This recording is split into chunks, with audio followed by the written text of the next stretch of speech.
এই গোলাপ খাস আম কত করে কাকা তোমার? 30 টাকা কেজি। 30 টাকা করে কিলো? তা আমাকে 2 কিলো দাও তো। আচ্ছা, এই মিষ্টি হবে তো কাকা? কড়া মিষ্টি হবে। কড়া মিষ্টি।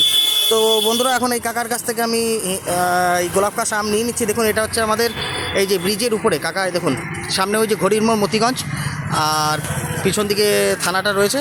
এই যে কাকা ব্রিজের উপরে বসে, কাকার কাছ থেকে গোলাপ খাস আম 2 কিলো নিয়ে নিচ্ছি। আমের দাম এখন খুব সস্তা হয়ে গেছে নাকি কাকা? হ্যাঁ, খুব সস্তা। কী মনে হচ্ছে 2 দিন পর তো ষষ্ঠীর বাজার, আমের দাম বাড়বে না কমবে? একটু বাড়বে। একটু বাড়বে।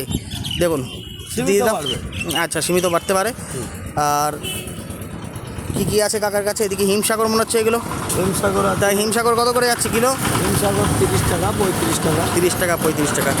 তো কাকার কাছ থেকে দেখুন আমি এখন নিয়ে নিচ্ছি আম গোলাপ খাস, কাকা এখন মেপে দেবে। 2 কিলো নিয়ে নিচ্ছি। দেখুন আর এদিকের ভিউটা দেখুন, এই যে নদী, এই হচ্ছে ব্রিজ।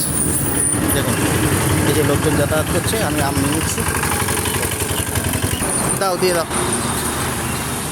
তো এই যে কাকার কাছ থেকে নিয়ে নিলাম, দেখুন